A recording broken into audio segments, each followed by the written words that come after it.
Bismillahir Rahmanir Rahim, alhamdulillahi Rabbil Alamin, wa salli wa sallim ala Sayyidina Muhammadin wa ala alihi wa sahbihi ajma'in. Allahumma la ilma lana illa ma 'allamtana innaka antal alimul hakim. Allahumma 'allimna ma yanfa'una wa anfa'na bima 'allamtana wa zidna ilma ya Rabbal Alamin. Amma ba'd, nous sommes arrivés au juz numéro 5 et nous allons donc présenter les différentes thématiques que comporte ce juz numéro 5 qui sera récité dans la plupart donc des mosquées durant cette 5e nuit du mois de Ramadan. Il faut savoir que ce juz numéro 5 commence à partir donc de la sourate An-Nisa au verset numéro 24 et se termine dans la même sourate, donc la sourate An-Nisa, la sourate numéro 4, au verset 147. Donc le hizb numéro 9 commence au début du juz et le hizb numéro 10 viendra au verset numéro 88 bi'ivnillahi ta'ala. Très bien, qu'est-ce qu'il y a dans cette première partie de ce juz, donc dans le hizb numéro 9 et dans cette première partie? Premièrement, parmi les thématiques, Allah subhanahu wa ta'ala va nous parler donc des femmes dont il est permis d'épouser tout en apportant une dot et il va nous donner donc des informations sur ces éléments-là. La deuxième thématique qui va s'annoncer, Allah va nous annoncer les objectifs des interdictions et la sagesse qu'il y a derrière ces interdictions-là. La troisième thématique qui va être annoncée, c'est le danger de spoiler les biens des gens injustement. Et ensuite, Allah nous parlera du repentir suite à des péchés et les conséquences de ce repentir. La quatrième thématique, donner donc aux ayants droit leur dû. Donc Allah subhanahu wa ta'ala, vous voyez, dans maints versets nous parle de respecter les droits d'autrui et de donner aux ayants droit ce qui leur est redevable.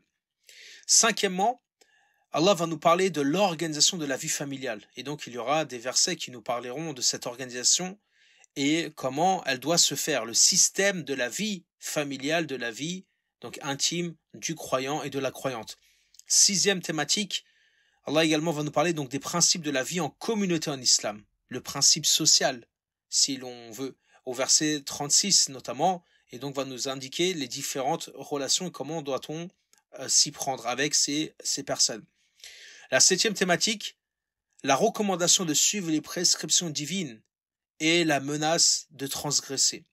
La huitième thématique, l'interdiction de prier en étant ivre et la dérogation du tayaboum, c'est-à-dire les ablutions sèches, au verset numéro 43. Et ce qui est intéressant, c'est que ce verset-là, qui parle donc d'interdiction de prier en état d'ivresse, est en chronologie le deuxième verset qui vient restreindre la consommation de l'alcool, puis ensuite un troisième verset qui est dans Sourate Al-Ma'ida viendra complètement interdire la consommation de l'alcool. Mais regardez, si on fait juste une parenthèse spirituelle, Allah nous interdit de prier ivre car l'esprit n'est pas présent. Eh bien, on devrait se concentrer également lorsque nous prions et que notre esprit est absent. On dirait nous sommes comme ivres, c'est-à-dire notre esprit est absent, il n'y a aucune concentration dans la prière. Donc si Allah subhanahu wa ta'ala a interdit aux croyants de prier en état d'ivresse, c'était parce que justement l'absence de la raison, l'absence de savoir ce qu'ils allaient dire et la concentration allaient être touchée et altérée par cette ivresse. Et donc il serait judicieux pour le croyant de se concentrer et d'apprendre à se concentrer durant sa prière pour en tirer des bénéfices. La neuvième thématique, l'altération des livres célestes et également l'abandon de la guidée de ces gens-là. La dixième thématique, Allah va nous indiquer ce qu'il pardonne ou non, avec ce verset numéro 48, où il nous indique que Allah pardonne tout, sauf le polythéisme le jour dernier. Allah est susceptible de pardonner tous les péchés le jour dernier, selon sa volonté subhanahu wa ta'ala, si ce n'est le polythéisme qui restera donc impardonnable.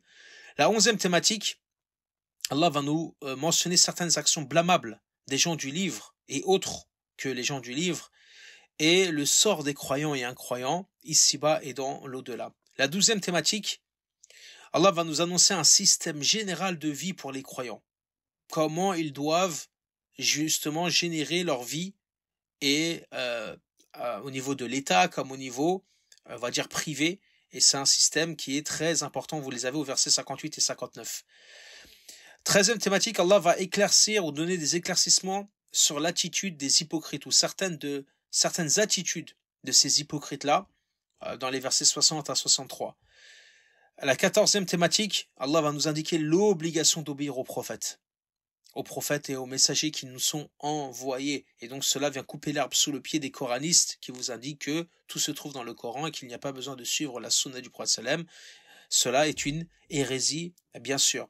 La 15e thématique, Allah va nous indiquer deux éléments, l'amour de la patrie et l'obéissance à Allah. Et que quand les deux sont en conflit, alors l'obéissance à Allah doit dominer. Et c'est pour ça qu'il va parler de ceux qui quittent leur terre pour Allah subhanahu wa ta'ala. Car on a cet amour de notre patrie, on aime l'endroit où on est né, on a nos repères, on a nos voisins, etc. Et donc quitter ces gens pour Allah subhanahu wa ta'ala, Allah donc souligne cette action.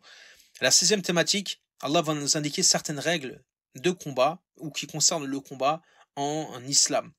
La 17e thématique, Allah va nous parler des différents degrés de gens face aux obligations, c'est-à-dire leur comportement. Comment ils vont se comporter lorsque ils vont être face aux obligations divines. La 18e thématique, Allah va nous reparler de cette obéissance au messager et sur l'importance de méditer le Coran. La 19e thématique, Allah va nous parler du danger de propager du mensonge ou de propager des informations non vérifiées. La 20e thématique, qui mettra un terme à ce hizb numéro 9, c'est les règles d'intercession et de salut. Allah va nous parler de ces différentes règles-là et du salut, c'est-à-dire du salam, comment opérer et saluer. On rentre donc au hizb numéro 10 à partir du verset 88 pour donc la deuxième partie de ce juz. Et il y a également une dizaine de thématiques ici qui se dégagent. La 21e thématique, Allah va nous reciter certaines caractéristiques des hypocrites et leurs actions viles. La 22e thématique, Allah va nous enjoindre au respect des pactes et traités signés par les croyants avec d'autres communautés. La 23e thématique, Allah va nous parler de la conséquence et du châtiment et de la menace qui plane sur les meurtres involontaires et volontaires, surtout le volontaire. La 24e thématique, Allah va nous indiquer dans ces versets-là justement la vérification des informations, c'est-à-dire les musulmans doivent vérifier les informations qui leur proviennent avant de les propager.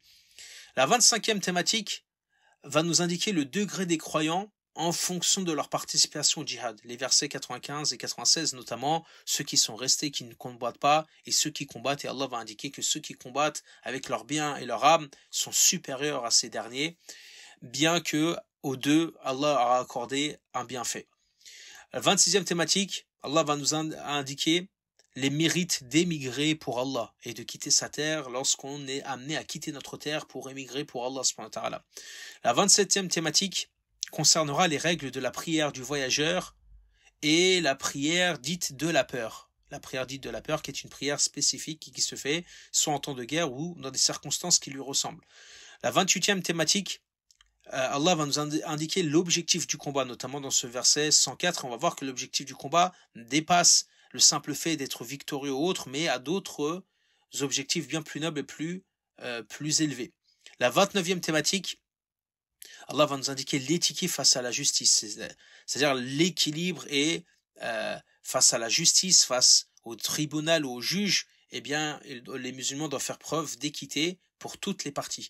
La 30e thématique qui se dégage, Allah va nous indiquer différentes catégories de discussions secrètes pour nous indiquer qu'en réalité, il y a peu de bien dans toutes les discussions que l'on pourrait avoir au quotidien, si ce n'est avec les exceptions qu'il va faire que vous retrouvez au verset 114 et 115.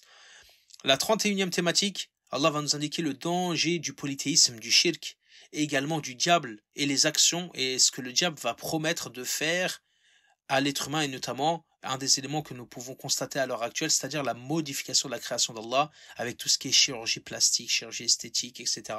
Malheureusement, comme nous pouvons en être témoins aujourd'hui. La 32e thématique, Allah va nous parler des espoirs et des œuvres et nous indiquer que les espoirs seuls, sans œuvres qui les accompagnent, sont vaines et ne serviront à rien ici-bas comme dans l'au-delà et seront surtout source de regrets. La 33e thématique, Allah va nous reparler, comme au début de cette sourate, de la préservation des droits des plus faibles et notamment des orphelins et autres. La 34e thématique, la réconciliation entre les époux et l'équité à avoir avec les différentes épouses. Donc Allah subhanahu wa ta'ala va nous indiquer que la réconciliation en cas de conflit est bien meilleure que la séparation, bien que la séparation reste une issue de secours. La 35e thématique, Allah va nous citer certains éléments de sa puissance parfaite subhanahu wa ta'ala, avec différents éléments et différents exemples qu'il va citer. La 36e thématique, Allah va nous indiquer l'obligation d'être sincère et témoin, même contre nous-mêmes, voire nos proches et nos familles. Donc d'appliquer la justice et d'être témoin et de dire la vérité, même si elle va contre notre volonté ou elle va contre nous, elle va contre notre famille et autres. Et ça, c'est un élément et un principe très important concernant les musulmans. Vous les retrouvez au verset 135 et 136. Et la dernière thématique avec laquelle le juz va se terminer avec plusieurs versets, une dizaine de versets qui vont traiter ces sujets, Allah va nous reparler de quelques caractéristiques des hypocrites et nous avertir d'être leurs alliés, de les prendre pour alliés, mais également va indiquer leur situation le jour de la résurrection où ils se trouveront en enfer, qu'Allah subhanahu wa ta'ala nous en préserve. Donc nous arrivons à la fin du juz numéro 5, au verset donc 147 de la sourate An-Nisa. Donc voici les différentes thématiques qui se dégagent à travers tous les versets que comporte ce juz-là, donc 37 thématiques que nous avons citées au total, réparties sur ces deux hizb, le hizb numéro 9 et le hizb numéro 10. Subhanaka Allahumma wa bihamdik, ashhadu an la ilaha illa ant, astaghfiruka wa atubu ilayk. Allahumma salli wa sallim wa barik ala sayyidina Muhammadin wa ala alihi wa sahbihi ajma'in. Subhana rabbika rabbil izzati amma yasifun, assalamun ala al-mursalin walhamdulillahi rabbil alamin. Wallahu a'lam, wassalamu alaykum wa rahmatullahi ta'ala wa barakatuh.